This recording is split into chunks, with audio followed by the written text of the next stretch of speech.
नमस्कारम। Hello दोस्तों, स्वागत है आपके अपने YouTube चैनल थाइनस स्टूडिंग पॉइंट पे। तो कैसे हो आप सभी? उम्मीद करता हूँ कि आप जहाँ पे भी होंगे सब बढ़िया होंगे, स्वस्थ होंगे। तो यार मौसम थोड़ा वैसे चल रहा है, बारिश आ रही है हर जगह, तो अपना अपना ध्यान रखना। तो इसका अपन अपना जो टॉपिक चला था वो था भारत का संवैधानिक विकास। आप देख लो क्या हेडलाइन है आज की। टॉप 10 इंपोर्टेंट क्वेश्चन जो भारत का संवैधानिक विकास है उसके अपन टॉप 10 क्वेश्चन करने वाले हैं, जो कि एसएससी के थ्रू देके अपन या कोई भी अदर रेलवे, एनडीए, डिफेंस की और जितनी भी जो एग्जाम होती है ना उसमें कहां से क्वेश्चंस बन रहे हैं, मैं वहां से क्वेश्चंस लेके आया हूँ। टॉप इंपोर्टेंट 10 क्वेश्चंस है, आप इनको पढ़ जाओगे तो आपका टॉपिक पूरा क्लियर है। इस टॉपिक से आपको कोई क्वेश्चन नहीं छूटने वाला, क्योंकि मैं खंगाल के लाया हूँ क्वेश्चन। जो टॉप 10 क्वेश्चन होंगे खंगाले होंगे, जो आपका पूरा रिविजन भी करवा देंगे। मैं इसमें जो जो आर्टिकल्स आएंगे सबके बारे में चर्चा भी करते रहूंगा, कैसे क्या करना है। तो आइए पहले क्वेश्चन में बात करते हैं। मैं ले गया हूं खतरनाक क्वेश्चन, टॉप 10 क्वेश्चन है, तो देखना अपने आप को चेक करो। हाँ भाई, जो मैंने पढ़ाया है कंटेंट उसमें है क्या, कुछ क्वेश्चंस मिल रहे हैं नहीं मिल रहे। एक दो क्वेश्चंस ऐसे होंगे कि जो आईएएस लेवल के होंगे, जो एसएससी ने डीपली क्वेश्चन पूछा था। एसएससी के क्वेश्चन सीपीओ 2018 मेरे पास बताऊंगा कि एसएससी में कौन सा क्वेश्चन आया हुआ है।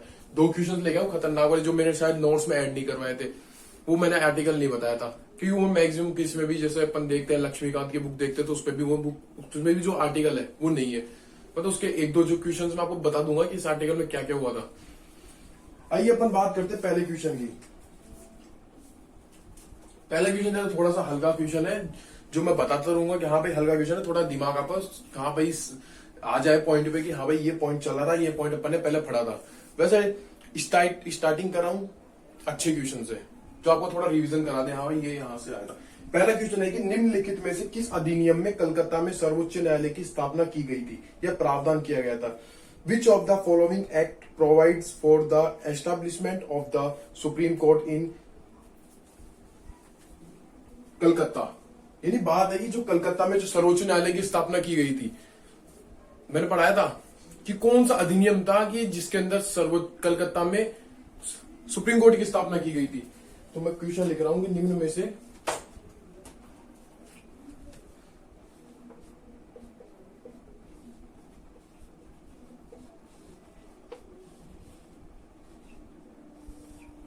निम्नलिखित में से किस अधिनियम में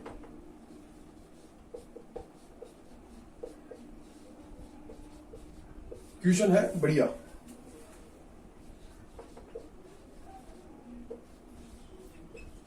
अभी अब लेवल देखना क्वेश्चन का, जैसे जैसे क्वेश्चन होते जाएंगे ना वैसे लेवल देखते रहना। निम्नलिखित में से किस अधिनियम में कलकत्ता में सर्वोच्च न्यायालय की स्थापना का प्रावधान किया गया था? अधिनियम में कलकत्ता में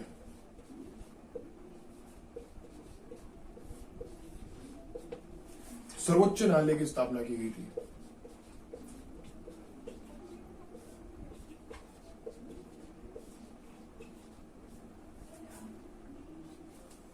न्यायालय की यह है स्थापना का प्रावधान किया गया था।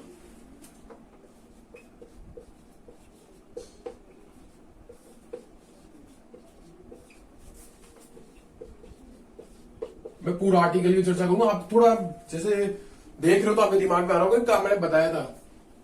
ऑप्शन नंबर ए इसका बोलता है regulating act,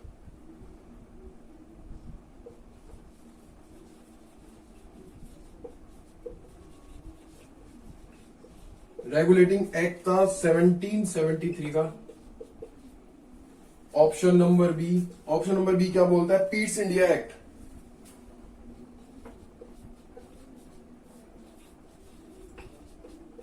Pitt's India act था 1784 का।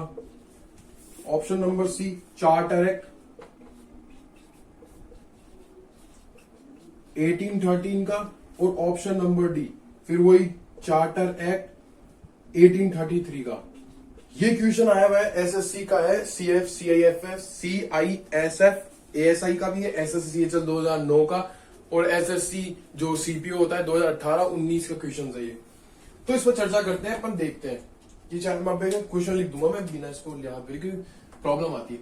क्वेश्चन है कि निम्नलिखित में से किस अधिनियम में कलकत्ता में सर्वोच्च न्यायालय की स्थापना का प्रावधान किया गया था? मैं बता रहा था कि ना जो एक्ट था अपन ने देखा था कि स्टार्टिंग का जो एक्ट था 1773 का जो एक्ट था उसके अंदर अपन ने 4-5 बातें बात की थी। क्या होता है कि जो ये एक्ट लाए गए थे वो कंपनी के ऊपर या कंपनी के ऊपर नकेल कसने के लिए लाए गए थे। साफ सी बात है कि कंपनी को कंट्रोल करने के लिए, क्योंकि कंपनी पावरफुल हो जा रही थी और राजा देख रहा था कि भाई कंपनी को धीरे धीरे कम करे, क्योंकि अंग्रेजों की एक आदत होती है कि वो किसी चीज को खत्म करते ना तो वो धीरे धीरे उसको खत्म करते हैं, ना कि एक साथ खत्म करते हैं। तो क्वेश्चन पे आते हैं फटाफट, क्योंकि मेरे को फटाफट कंप्लीट कराना है क्वेश्चन, 25 से 30 मिनट की वीडियो में कंप्लीट करना है। तो किस अधिनियम में सर्वोच्च न्यायालय की स्थापना की गई थी? Regulating act 1773, Pitt's India act 1784, charter act 1813 और चार्टर एक्ट 1833 का एक्ट। तो इसका आंसर क्या होगा? आंसर आएगा रेगुलेटिंग एक्ट 1773। मैंने पढ़ाया था आपको इससे पहले वाले वीडियो में कि जो रेगुलेटिंग एक्ट था 1773 उसमें एक प्रावधान आता है कि 1774 में क्या होता है कि कलकत्ता था, कलकत्ता के अंदर एक सुप्रीम कोर्ट की स्थापना की जाएगी। कलकत्ता में क्या होगा? एक सुप्रीम कोर्ट की स्थापना की जाएगी जिसमें 1+3 का रूल बताया था। 1 कौन था? सीजीआई।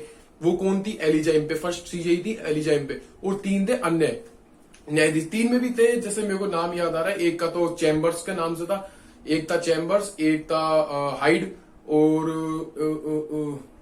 एक का नाम थोड़ा नहीं याद आ रहा मेरे को। ऐसे 3 जने थे। 1+3 मैं आपको बताता हूँ फटाफट। अब रेगुलेटिंग एक्ट 1773 इसको तरफ करता हूँ। इसका आंसर क्या होगा? Option number A is correct answer. अब बात करते हैं रेगुलेटिंग एक्ट 1773 के बारे में, कुछ चर्चाएं करते हैं। इसमें क्या होगी, क्या बोला गया था कि जो बंगाल का जो गवर्नर था, बंगाल का गवर्नर को चेंज कर दिया गया था बंगाल के गवर्नर जनरल में।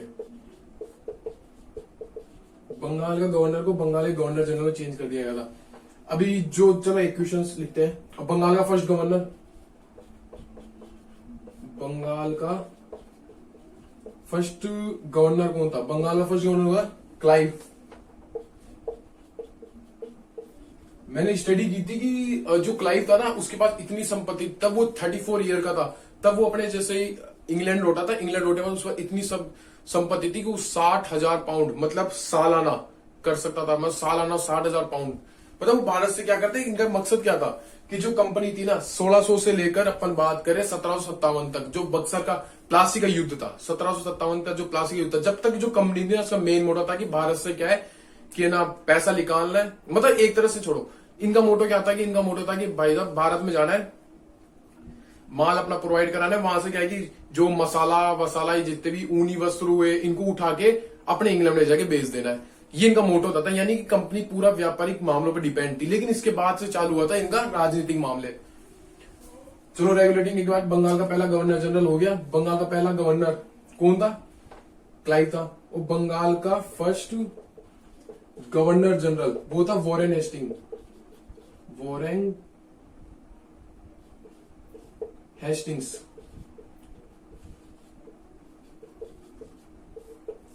ये हो गया। अब क्या होता है नेक्स्ट पॉइंट की जो नेक्स्ट पॉइंट क्या होता है कि जो कलकत्ता थी, कलकत्ता में एक सुप्रीम कोर्ट की स्थापना होगी जो कि 1+3 के रूल पे बता रहा था ना। 1+3, 1 कौन होगा? सीजीआई और 3 होंगे अन्य न्यायाधीश, जो अदर जज होंगे ना वो थे। और सीजीआई कौन था? फर्स्ट सीजीआई कौन था? बात कर रहे हैं अपन फर्स्ट सीजीआई की। फर्स्ट सीजीआई कौन था? वो थी एलिजा इम्पे। Elijah Impey. लो ये क्वेश्चन किए तो ये अपना जो आर्टिकल था वो हो चुका। अब इसमें 1-2 बातें और बताई थी कि मैंने कि जो इन पर क्या हो गया था कि इनके जो कंपनी के जो होते थे एम्प्लॉय, वो क्या करते थे कि ना वहां के जो जमींदार हो गया, कोई राजा हो गया, वहां से क्या उपहार लेते थे और ये खुद का निजी व्यापार चालू कर देता।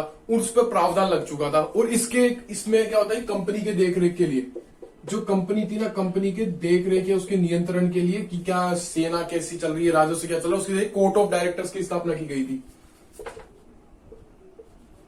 क्या की गई थी? Court of directors.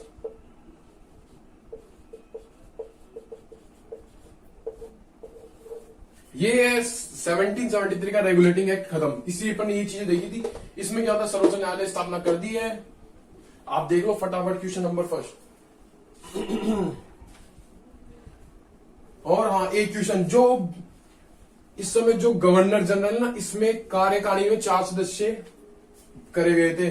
मैंने लिखाया था बंगाल के जो गवर्नर जनरल है इसकी कार्यकारिणी में कार्यकारिणी, इसकी जो परिषद होती थी, कार्यकारिणी जो उसको हेल्प करनी थी, उसमें 4 सदस्य थे। ये इंपॉर्टेंट, सारा ये लिख दिया है फटाफट। क्वेश्चन नंबर सेकंड पे अपन बात करते हैं। नेक्स्ट बात करते हैं अपन क्वेश्चन नंबर सेकंड की।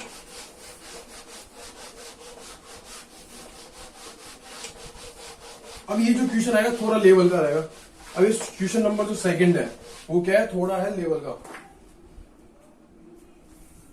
ये मैंने क्वेश्चन खुद पीपीटी तैयार की थी इस क्वेश्चन की मैंने। क्वेश्चन नंबर सेकंड बोलता है किस अधिनियम द्वारा कलकत्ता को भारत की राजधानी बनाया था। कौन सा जो एक्ट था जिसके अंदर जो कलकत्ता थी उसको भारत की राजधानी बनाया था। By which act Calcutta was made the capital of India. By which act Calcutta was made the capital of India. Regulating act 1773, Pitt's India act 1784, 1861 का भारत परिषद अधिनियम और चार्टर एक्ट था 1833 का। ये क्वेश्चन है किस अधिनियम द्वारा भारत को, किस अधिनियम द्वारा कलकत्ता को,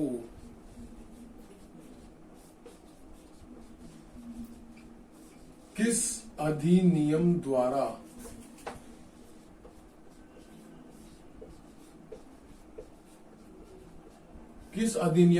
कलकत्ता को भारत की राजधानी बनाया गया था। को भारत की राजधानी बनाया गया था।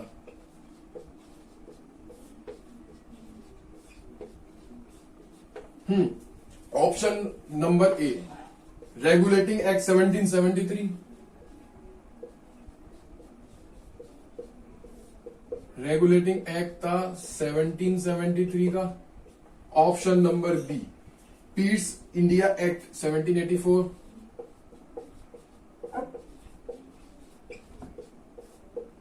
पीस इंडिया एक्ट था 1784 का। चार्ट एक था भारत शासन अधिनियम। सी ऑप्शन है GOI, गवर्नमेंट ऑफ इंडिया 1861।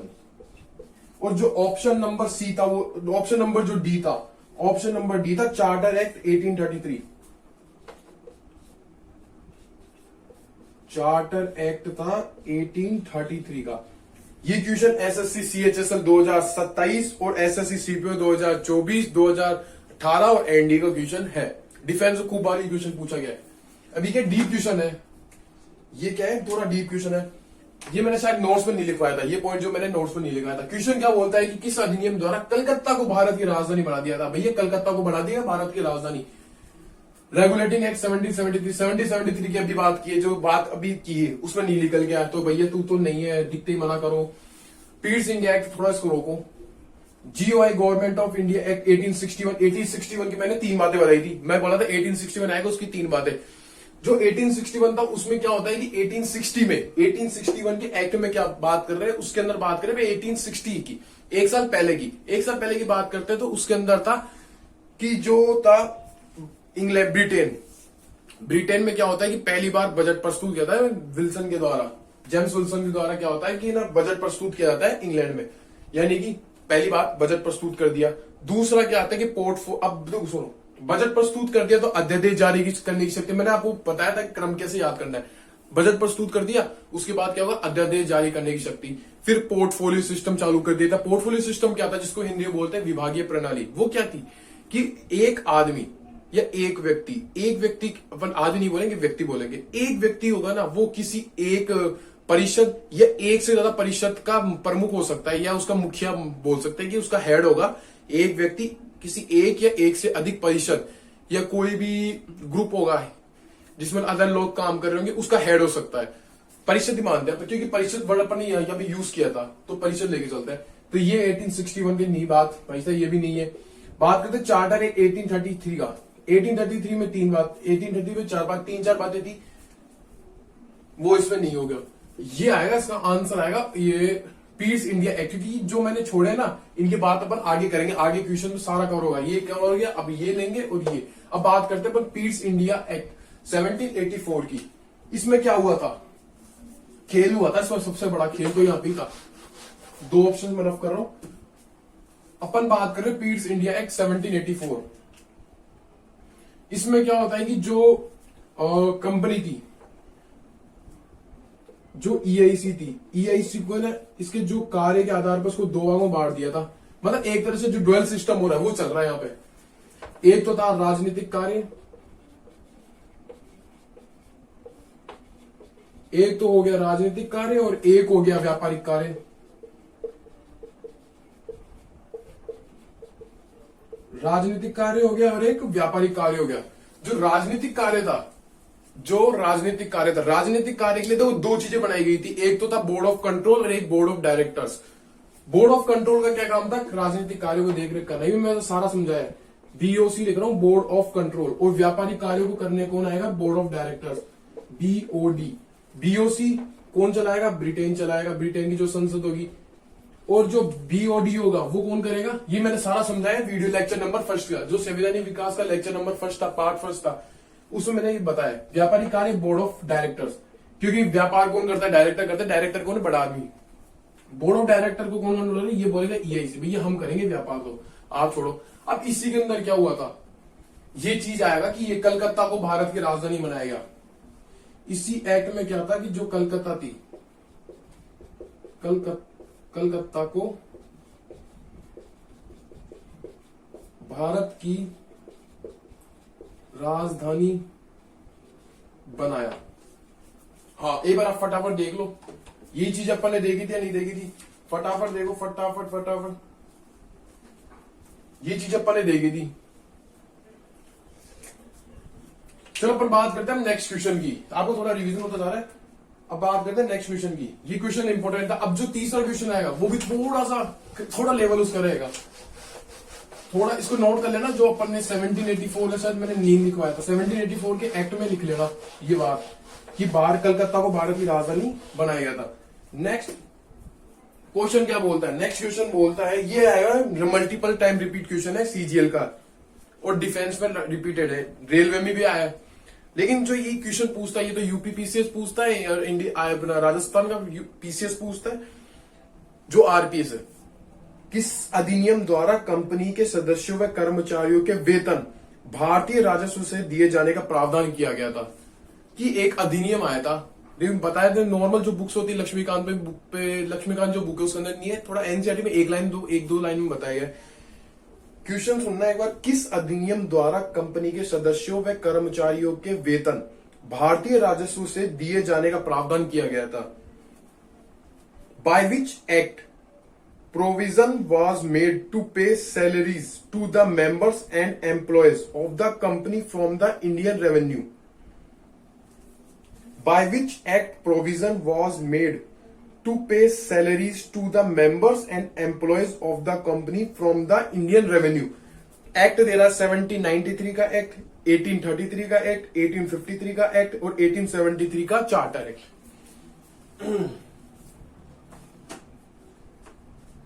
अपन बात कर रहे हैं क्वेश्चन की, किस अधिनियम द्वारा कंपनी के सदस्यों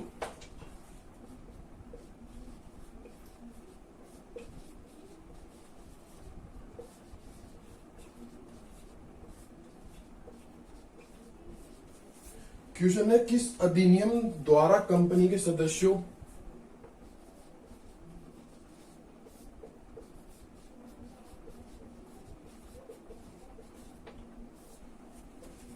व कर्मचारियों,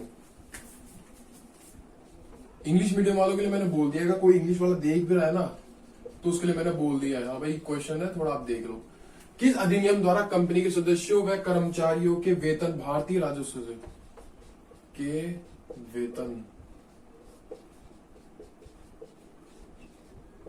भारतीय राजस्व से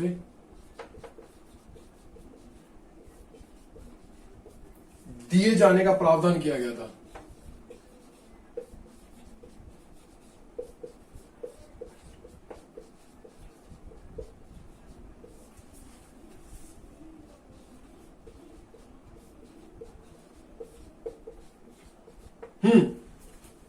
ऑप्शन नंबर ए 1793 का चार्टर एक्ट,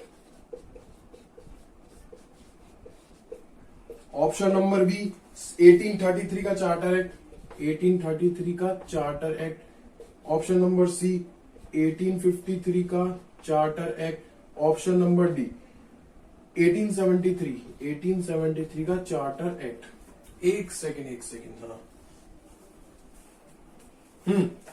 क्वेश्चन की अपन बात करते हैं। क्वेश्चन क्या बोलता है? क्वेश्चन बोलता है कि किस अधिनियम द्वारा भारतीय कंपनी की नहीं सॉरी किस अधिनियम द्वारा कंपनी के सदस्यों व कर्मचारियों के वेतन भारतीय राजस्व से दिए जाने का प्रावधान किया गया। मतलब क्वेश्चन बोलना चाह रहा है, क्वेश्चन क्या बोलना चाह रहा है, लैंग्वेज क्या है, लैंग्वेज समझो कि जो कंपनी के जो सदस्य हो रहे थे, पहले कंपनी के जो सदस्य हो रहे थे, जो सैनिक हो रहे थे, सबका जो कंपनी के जो जितना भी एम्प्लॉय है, जहां जहां वो काम कर रहा है, उसका जो वेतन आता था, यानी कि उसकी जो सैलरी आती थी, वो आती थी इंग्लैंड से।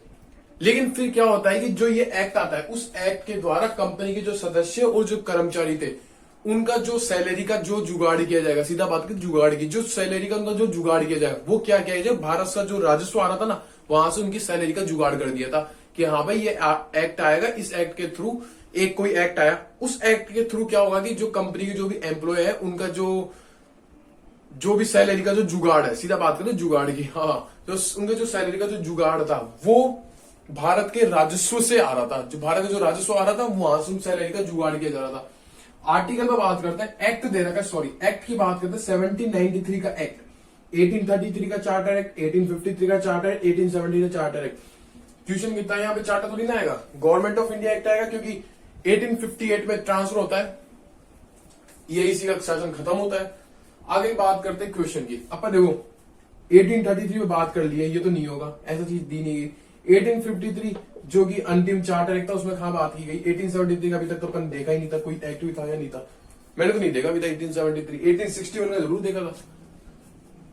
1793 के चार्टर एक्ट में क्या चीज आई थी कि उसमें बोला गया था कि जो कंपनी के जो सदस्य है, इसका आंसर आएगा ऑप्शन नंबर ए, क्योंकि मैं खूब बार रिपीट कर चुका हूं। अब देखो आपको बात करते हैं, अपन बात करते हैं कि जो एक्ट आया था 1773 का एक्ट, उसमें क्या हुआ था कि जो कंपनी थी उसको 20 साल के लिए एकाधिकार प्राप्त हो गया था कि हाँ भाई तुम जाओ 20 साल तक तुम व्यापार करो, कोई भी अदर कंपनी, कोई भी तुम्हें या तुम्हारी जो इंडिया है जहां पे तुम अभी वहां पे कोई भी इंटरफेयर नहीं करेगा, मतलब तुम अकेला व्यापार करोगे, तुम मुनाफा कमाओ, कोई दिक्कत नहीं है। फिर क्या होता है कि ना 20 साल कब हो गए? 1793 में। इसमें यहां पे भी यही चीज कर दी कि भैया ये चीज है, तुम उसको 20 साल और इंक्रीज कर लो। 20 साल कब करेंगे? 93, 103, 113, 113 तक चलेगा। 113 पे चाय चीन पे, चाय और चीन वाला खेल चलेगा 113 पे, सॉरी हाँ। और फिर 133 पे इनका ईआईसी खत्म, टाटा बाय बाय हो जाएगा एक साल, उसके 10 साल बाद ही।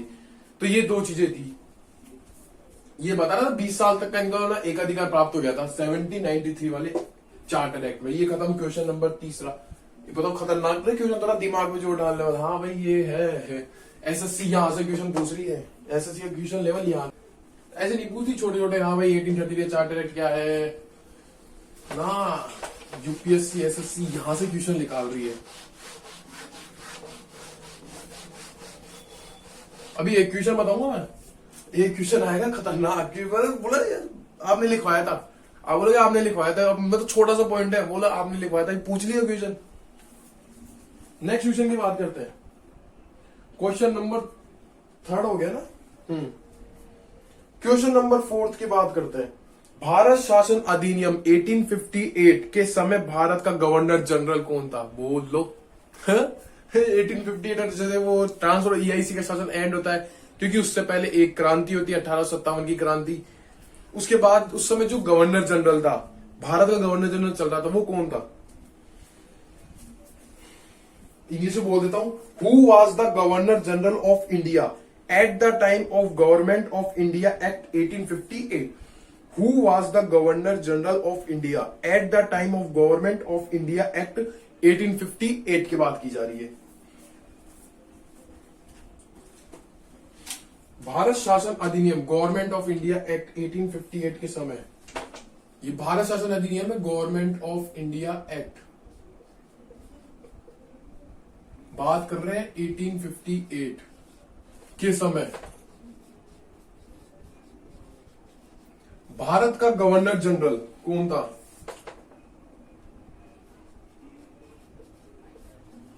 भारत का जीजी यानी गवर्नर जनरल कौन था? ऑप्शन नंबर ए की बात करते हैं, Lord Wellington.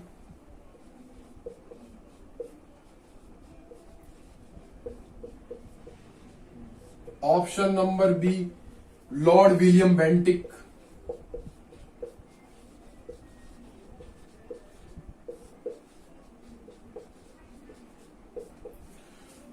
Option number C, Lord Canning.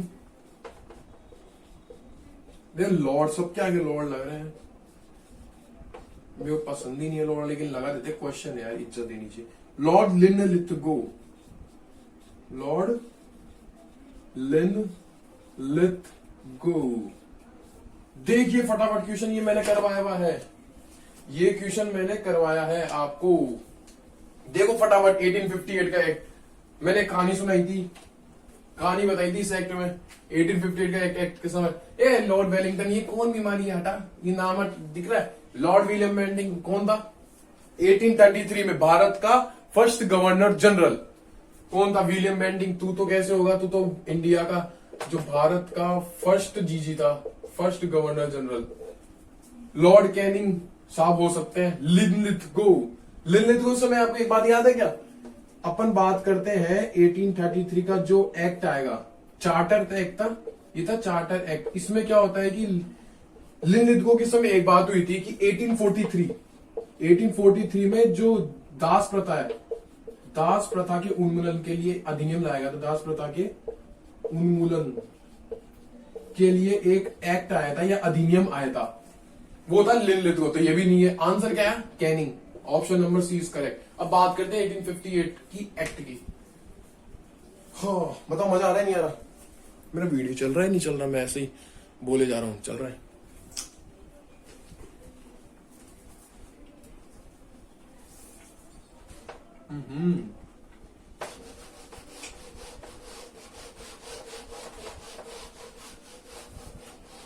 अपन बात करते हैं 1858 के एक्ट की।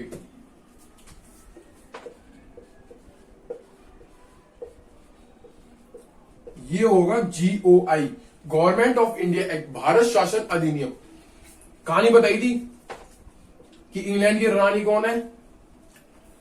विक्टोरिया रानी है। अब वो क्या करती है, एक पत्र भेजती है जिसको बोलते हैं दस्तक। दस्तक आता है इलाहाबाद के किले में। उस दस्तक या पत्र को पढ़ने वाला कौन था? वो था कैनिंग साहब। कैनिंग साहब उसको पढ़ते, लेकिन कैनिंग क्या बोलता, भैया मेरी एक शर्त है, मैं पढ़ रहा हूं था पुलिच, मेरी भी तो मानोगे? पुलिच क्या, मेरी भी तो मानोगे तुम? मैं क्या करता हूं कि जो भारत का गवर्नर जनरल है ना, उसको हटा के मैं बनता हूं भारत का वायसराय। तो पहला भारत का वायसराय कौन था? कैनिंग। अब क्या बात है, 1858 के समय भारत का गवर्नर जनरल कैनिंग साहब थे। कैसे? जो पत्र आया था उससे पहले तो गवर्नर जनरल, इसको बोलते हैं अंतिम गवर्नर जनरल बोल सकते हैं, कि भारत का अंतिम गवर्नर जनरल कैनिंग। अंतिम गवर्नर जनरल होगा वही तो चेंज होगा वायसराय में, ये कहानी। अब बात करते हैं ये ना, इलाहाबाद एक पत्र आता है जिसको इलाहाबाद में पढ़ा जाता है, इलाहाबाद में पढ़ा जाता है। पढ़ने वाला कौन था? कैनिंग।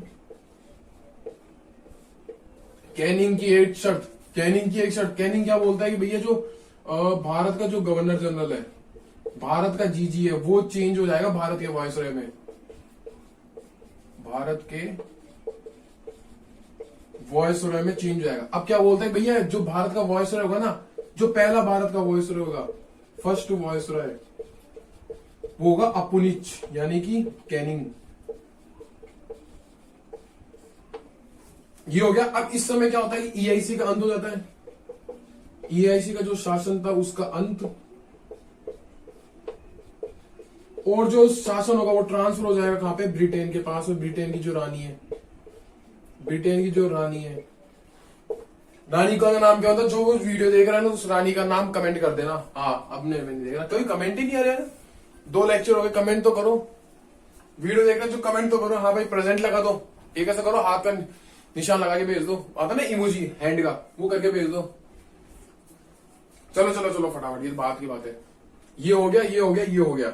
EIC का शासन का अंत भी कर देते। चलो, EIC शासन का अंत हो गया, पहला वायसराय ये। और क्या होता है फिर? ब्रिटेन की रानी थी, उसके हाथों में चल जाता है। बोलते हैं ना कि इसका जो शासन था ट्रांसफर हो गया EIC के हाथों में, वो चीजें यहाँ पे थी। अगले पॉइंट की बात करते हैं कि जो मुगल पद था, मुगलों का कौन सा पद था? मुगल बादशाह पद, उसको क्या कर दिया? एंड कर दिया। एक नया वो बनता है क्या? भारत का राज्य सचिव, भारतीय राज्य सचिव, जिसको भारत सचिव बोलते हैं, यानी कि भारत सचिव नया पद बना, बन गया। अब इस सचिव के लिए एक परिषद होगी, दिखेगा क्या? अब भारत सचिव है ना, इसको थोड़ा नियंत्रण, मतलब इसको थोड़ा गाइडेंस देने के लिए कि हाँ भाई, इसको सलाह देने के लिए एक परिषद होगी, एक इसको गाइडेंस के लिए एक क्या होगी? परिषद होगी। परिषद में क्या होगा? मान लो एक परिषद है, उसमें तो एक तो होगा हेड होगा और एक होंगे 15 सदस्य। अब जो हेड होगा ना, वो कौन होगा? यही होगा, भारत सचिव ही हेड होगा। इसका हेड कौन होगा? भारत सचिव इसका हेड होगा। और फर्स्ट भारत सचिव कौन थे?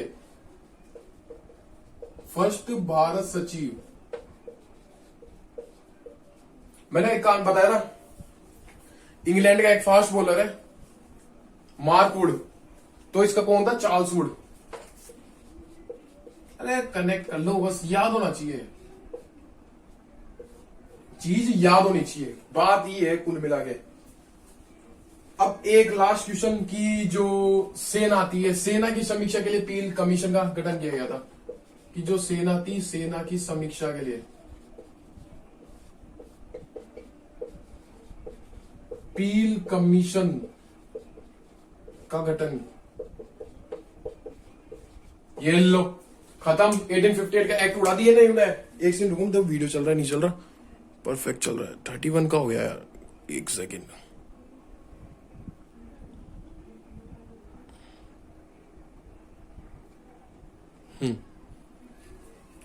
चलो चलो नेक्स्ट क्वेश्चन की बात करते हैं फटाफट, क्योंकि वीडियो लंबा हो जाएगा। आया समझ में? ये चीज थी, ये सीन बनता जा रहा है। रिवीजन हो गया क्वेश्चन के थ्रू सारा। ये बस यहाँ पे ना 2 से 3 दिन बाद इस वीडियो के नया टॉपिक भी आ जाएगा आपका, खतरनाक वाला। अब बात करते हैं क्वेश्चन नंबर 5 की। किस अधिनियम के द्वारा बंगाल के गवर्नर जनरल को भारत का गवर्नर जनरल, बोला नहीं बोला? इस वजह जो अपना सेकंड ऑप्शन आया था, मैंने बताया था किस अधिनियम के द्वारा। सोचो सोचो सोचो फटाफट। ये एसएससी तो 2028 का क्वेश्चन, 2018 का क्वेश्चन है, 28 नहीं 18, 2028 तो आई थी, 4 साल आगे चल रहे हो।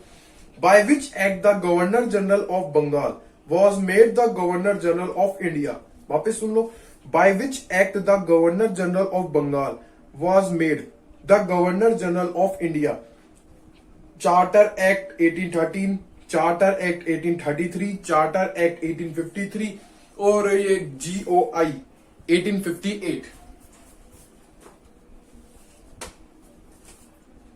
किस अधिनियम के द्वारा बंगाल के गवर्नर जनरल को, क्वेश्चन है,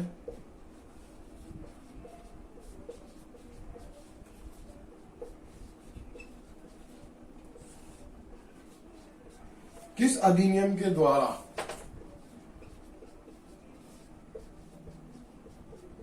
बंगाल के GG यानी गवर्नर जनरल, बंगाल के गवर्नर जनरल को भारत का गवर्नर जनरल बनाया? किसको बनाया?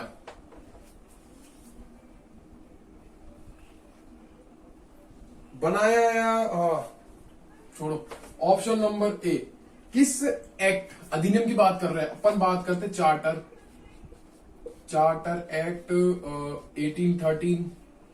Option number B charter act 1833। Option number C charter act 1853 और option number D government of India act 1858 वाला। चलो चलो चलो फटाफट निकालो, ये तो लिखाए हुए सवाल है मेरे सीधे, ये तो क्या है, लिखाए हुए सवाल है। सवाल क्या है? किस अधिनियम के द्वारा बंगाल का जो GG था, बंगाल के GG को भारत का GG बनाया गया? चलो कमेंट बॉक्स में इसका आंसर चाहिए। चलो छोड़ो कमेंट बॉक्स में क्या, आप तो मैं ही बताता हूं। चलो चलो देखो 1813 का चार्टर एक्ट, बात करते हैं 1813 का चार्टर एक्ट। वो क्या बोलता, आप देख रहे हो ऐसे, आप भी देख रहे हो मेरे साथ ऐसे, किया नहीं क्या है? 1813 का चार्टर में 3 बातें हुई थी कि क्या हुआ था? शिक्षा पर 1 लाख रुपए का अनुदान हो गया। दूसरा, चाय और चीन पर एकाधिकार को छोड़कर अन्य एकाधिकार खत्म कर दिए गए थे कंपनी के। चलो, और तीसरा पॉइंट, धर्म प्रचार करने के लिए ईसाई मिशनरियों का नियुक्त किया गया था। चलो 3 पॉइंट ये तो ये तो देखते हटा दिए। बात करते हैं 1850 वाले बात कर लिए तो इसमें भी नहीं है। 1853 अंतिम चार्टर बात कर लेंगे जिसमें ली आयोग आएगा। सॉरी ली आयोग थोड़ी ना आएगा, मैकाले आयोग आएगा, क्योंकि इसके अंदर होती है क्या, यूपीएससी, जिसको खुली प्रतियोगिता करवा देता है। तो आंसर आएगा 1833 का क्या, चार्टर एक्ट। अब मैं रफ करता हूं, बाकी अपन चर्चा करते हैं 1833 का चार्टर एक्ट के बारे में। 3-4 चीजें होगी इसमें, मैं यहां से चालू करता हूं। 1833 का चार्टर एक्ट, इसमें क्या होता है कि ये जो बंगाल का जो जीजी है, बंगाल का गवर्नर जनरल, उसको चेंज कर देते हैं भारत के गवर्नर जनरल में। और उस समय भारत का फर्स्ट गवर्नर जनरल, फर्स्ट कौन था, विलियम बेंटिक।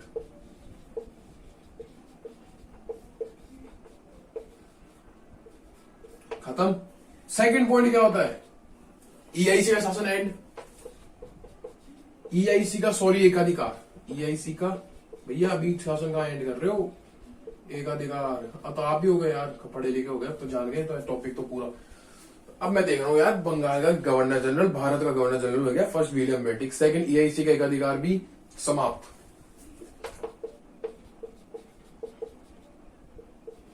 तीसरा पॉइंट क्या निकल के आता है, अति महत्वपूर्ण सवाल। बात है 1843 दास प्रथा उन्मूलन के लिए एक अधिनियम आता है। उस समय गवर्नर जनरल कौन था, उस समय जो जीजी था वो कौन था, लिनलिथगो। इस समय अपन देखते हैं कि जो लक्ष्मीकांत जो बुक है उसके अंदर देखा जाता है कि उसमें बताया गया है कि इस समय ना जो सिविल सेवा थी उसको खुली प्रतियोगिता चालू कर दिया था, करते ही लेकिन जो कोर्ट ऑफ डायरेक्टर्स है उसने ना विरोध किया, उसको वापस बंद कर दिया। अगले वाले एक्ट में उसको चालू कर देंगे। तो ये क्वेश्चन यहाँ पे खत्म। आंसर क्या आएगा इसका, ये 1833 का चार्टर है। खत्म, tata bye bye bye. Next question की बात करते हैं अपन। चलो फटाफट, 5 क्वेश्चन हो गए, 5 और है बस, खत्म बस।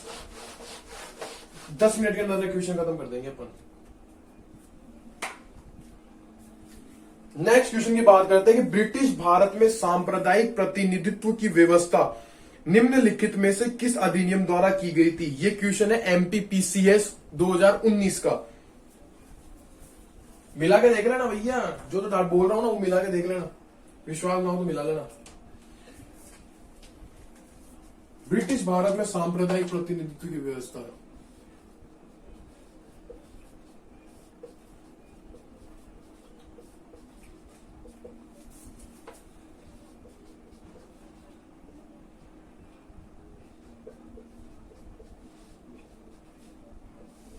सांप्रदायिक प्रतिनिधित्व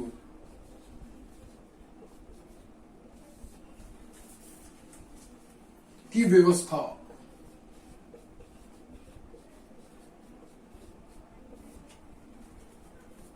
निम्नलिखित में से किस अधिनियम द्वारा की गई थी।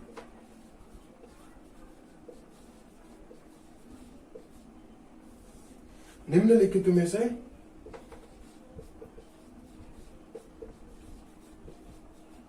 किस अधिनियम द्वारा की गई थी।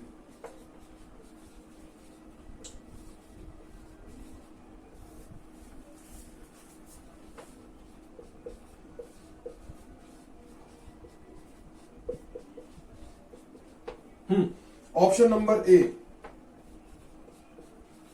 1892 का एक्ट, ऑप्शन नंबर बी 1909 का एक्ट, ऑप्शन नंबर सी 1919 का एक्ट, और ऑप्शन नंबर डी भारत शासन अधिनियम 1935 का एक्ट, यानी कि GOI, government of India act. एक सेकेंड, क्वेश्चन क्या बोल रहा है, क्वेश्चन बोल रहा है कि देखो, एक सेकंड मार कर ले लूं मैं, आपकी तरह मैं भी तरह के बैठा। एक सेकंड, चल रहा है ना कैमरा, मुझे ये लगता है कैमरा बंद हो गया।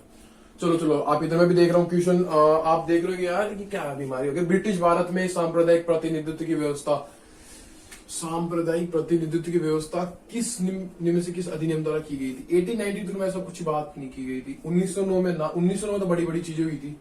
1909 तो बड़ी बड़ी चीजें हुई थी जिसको अपन माउंटेन्यू चेम्सफोर्ड अधिनियम भी बोलते हैं। 1909 वाले को अपन क्या बोलते हैं? Morley Minto act. और 1935 में तो अपन ने यार जिसमें अलग अलग चीजें करवाई थी, खतरनाक चीजें थी 1935 में। तो ये कहां पे आ गया? 1935 में धाराएं थी, अनुसूची थी, और फिर अपन ने फेडरल बैंक करवाया था, फिर बर्मा को अपन ने भारत से भेजा था। वैसे 4-5 चीजें निकल के आई थी वहां से। 1909 के एक्ट में आएगा इसका आंसर, क्योंकि 1909 क्वेश्चन क्या बोला? सांप्रदायिक प्रतिनिधित्व की व्यवस्था। सांप्रदायिक प्रतिनिधित्व क्या होता है?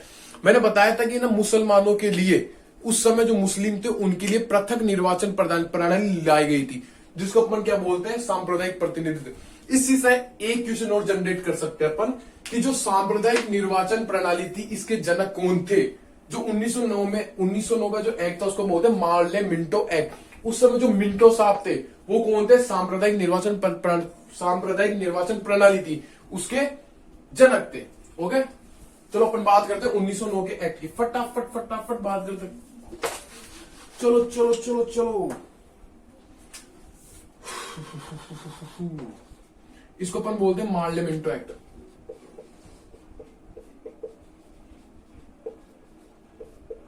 मार्ले मिंटो एक्ट, क्योंकि क्यों मार्ले कौन था? पार्ले नहीं है, तुम पार्ले जी समझ के बैठ जाओ उसको। नहीं नहीं, मार्ले। मार्ले कौन है?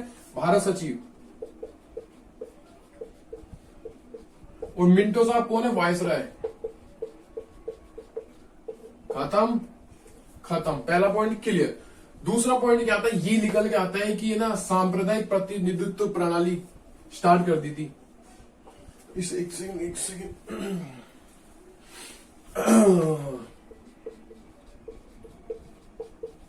सांप्रदायिक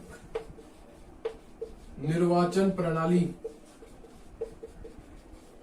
क्या कर दी? स्टार्ट। खत्म। सांप्रदायिक निर्वाचन प्रणाली स्टार्ट कर दी। और बोलते हैं कि सांप्रदायिक निर्वाचन प्रणाली के जनक कौन थे? इसके देने वाले पप्पा जनक कौन थे? मिंटो साहब थे। ये खत्म, पहला। दूसरा पॉइंट खत्म। अपन बात करते हैं तीसरे पॉइंट की। तीसरा पॉइंट क्या निकल के आता है? तीसरा पॉइंट निकल के आता है। देखो अपन ने बजट प्रस्तुत कब कर दिया था? 1861 के एक्ट में अपन बताते हैं कि 1860 में हमने जेम्स विल्सन ने ब्रिटेन में बजट प्रस्तुत किया था। तो बजट पर क्या होगा? पूरक प्रश्न पूछने का अधिकार। बजट पर पूरक प्रश्न पूछने का अधिकार।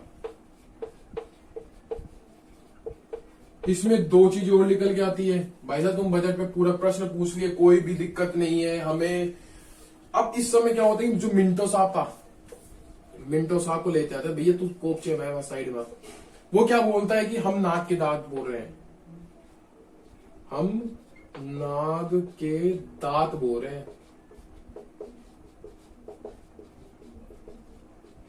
इसका फल भी भीषण होगा, इसका फल भीषण होगा। गांधी जी ने बोला था कि सर्वनाश करने वाला अधिनियम है। तो ये चीजें इस एक्ट में बात की गई थी। और एक इंपॉर्टेंट क्वेश्चन मेरे को याद आ गया। आप बोल रहे भैया आप हो वैसे क्या? आप क्वेश्चन भूल गए थे?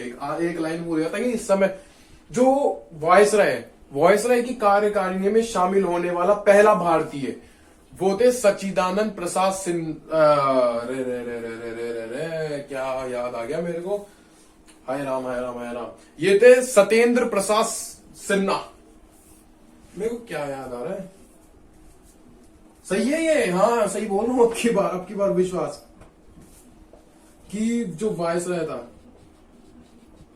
वायसराय की कार्यकारिणी। हाँ नोट्स खोल के देख लो फटाफट। ही थे कार्यकारिणी में शामिल होने फर्स्ट भारतीय सदस्य। कौन थे? सत्येंद्र प्रसाद सिन्हा। मेरे को सच्चिदानंद सिन्हा याद आ गया। कौन से? जो अपन ने 1990 के जो एक्ट था उसमें जो चुनाव कराते हैं उसके बाद में जो उपाध्यक्ष निकल के आता है सच्चिदानंद सिन्हा, वो याद आ गया। कोई ना, ये लो ये सवाल कंप्लीट। 1909 का एक्ट खत्म। जो फटाफट नेक्स्ट क्वेश्चन की बात करते हैं।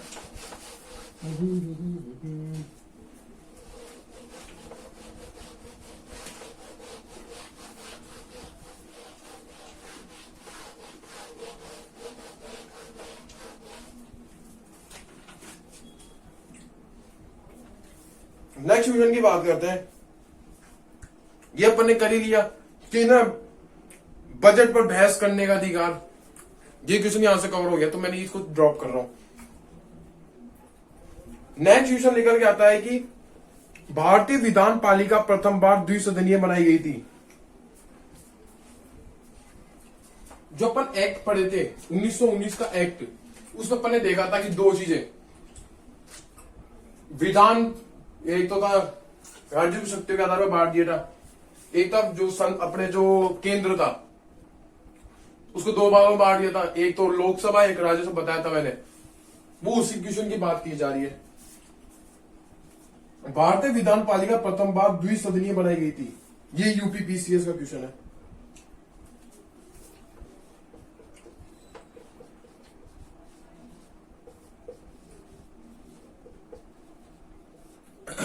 भारतीय विधान पालिका प्रथम बार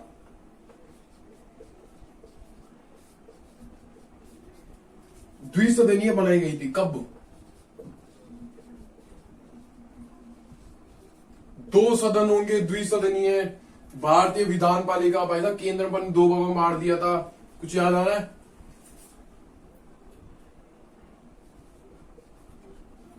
बनाई गई। ऑप्शन नंबर ए 1919 का एक्ट, ऑप्शन नंबर बी 1909 का एक्ट, ऑप्शन नंबर सी 1935 का गवर्नमेंट ऑफ इंडिया एक्ट। चलो ऑप्शन तीन ही ऑप्शन दे रहा हूं मैं, चलो आपको मैं तीन ही ऑप्शन दे रहा हूं फटाफट। अगर मैंने आंसर भी बोल दिया इसका, अब तो मैंने इसका आंसर भी बोल दिया, तो फटाफट बता दीजिए।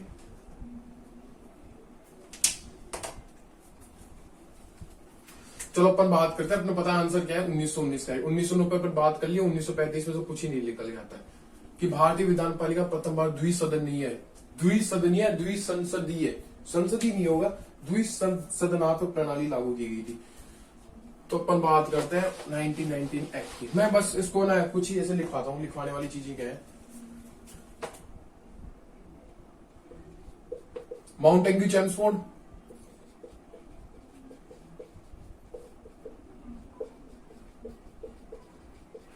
माउंटेन्यू चेम्सफोर्ड, और ये जो एक्ट था ना वो 1921 आया कब है, 1919, लेकिन लागू कब हो रहा है, 1921 में लागू हो रहा है माउंटेन्यू चेम्सफोर्ड एक्ट, और ये 1921 में लागू होता है।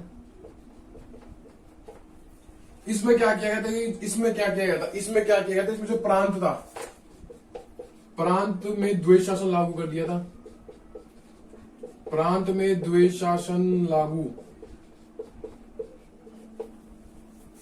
अब जो मैं बताया था कि जो द्वैध शासन है, जो द्वैध वर्ड निकल के आया था, वो एक फारसी वर्ड था, फारसी वर्ड था द्वैध। द्वैध क्या था, एक फारसी वर्ड था जिसका बोलते हैं फारसी में डाईआर्की, डाईआर्की से निकल के आया था द्वैध शासन, वो डुअल सिस्टम बोलते हैं। वो क्या था, वो एक तरह से विषयों के आधार पर था। एक तो ये था विषयों के आधार पर, एक तो कौन सा विषय था, एक था आरक्षित विषय, एक था हस्तांतरित विषय। एक तो था आरक्षित, एक था हस्तांतरित।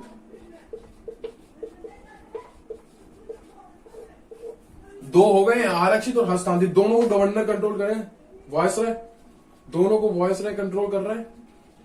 इसमें तो वायसराय के साथ होगी इसकी कार्यकारिणी, कार्यकारिणी परिषद, और इस समय इसमें कौन होगा, वायसराय की मंत्री, जो कि विधान मंडल के, जो कि विधानमंडल के उत्तरदायी होंगे, विधानमंडल के लिए क्या होंगे, उत्तरदायी होंगे। तो यहां से लिखा जाता है पहली बार उत्तरदायी शासन शब्द का प्रयोग किया गया था। मैं जो बोलता था क्योंकि मैंने सब लिखा दिया है, बता रहा हूं आपको सिर्फ। पहली बार यहां से उत्तरदायी शब्द निकल के आता है, जिसको उत्तरदायी शासन के नाम से जाना जाता है, पहली बार निकल के आया था। प्रांत में द्वैध शासन। अब बात करते हैं अपन केंद्र में। जो केंद्र था, केंद्र में क्या बीमारी थी, केंद्र में हुई थी द्विसदनीय प्रणाली, द्विसदनीय प्रणाली, केंद्र में आती है द्विसदनीय प्रणाली। हाँ भाई, केंद्र द्विसदनीय प्रणाली, जैसे एक तो राज्य परिषद, एक था केंद्र में क्या आएगा, केंद्रीय विधानमंडल। केंद्र में क्या आएगा, केंद्रीय विधानमंडल। राज्य परिषद काउंसिल ऑफ स्टेट, और केंद्रीय विधानमंडल सेंट्रल लेजिस्लेटिव असेंबली। राज्य विधान परिषद में कितने होंगे, 7 सदस्य और 60 का कार्यकाल, सही क्या, हाँ, और 5 वर्ष इनका कार्यकाल। और केंद्रीय विधान सभा, केंद्रीय विधानसभा में क्या होंगे, 145 सदस्य, और इनका कार्यकाल होगा 3 वर्ष का। काम खत्म, पैसा हजम। इसमें एक दो चीजें और बोली गई कि महिलाओं को वोट देने का अधिकार प्राप्त किया गया। और इसमें क्या होता है कि एकौत कमीशन था, वो बोलता है कि जो रेल बजट है ना, उसको आम बजट से अलग कर दीजिए। तो ये चीजें इसमें आई थी, तो ये एक्ट खत्म। तो आपके क्वेश्चंस भी इतने ही थे, जो इंपॉर्टेंट क्वेश्चंस थे मैंने कंप्लीट करा दिए। थोड़ा रिवीजन हो गया है आज के लिए, ऐसा करते हैं, इतना ही करते हैं। अब अपन नेक्स्ट नया टॉपिक पढ़ने वाले, एक्साइटेड रहना, क्योंकि नया टॉपिक होने वाला है। कुछ नई आपको जो 2 से 3 टॉपिक होंगे, जिनको एक ही क्लास में कंप्लीट कराने की ट्राई करूंगा कि हाँ भाई जो क्वेश्चंस कवर हो जाए। फिर अपन चलेंगे 1857 क्रांति, और उसके बाद उसके जो महत्वपूर्ण आंदोलन हुए थे पूरी डेट के साथ, वो कंप्लीट करेंगे। और फिर कुछ कुछ करके कंप्लीट करेंगे ये मॉडर्न हिस्ट्री का पार्ट। चलो आज के लिए इतना ही। Okay, take care and good bye.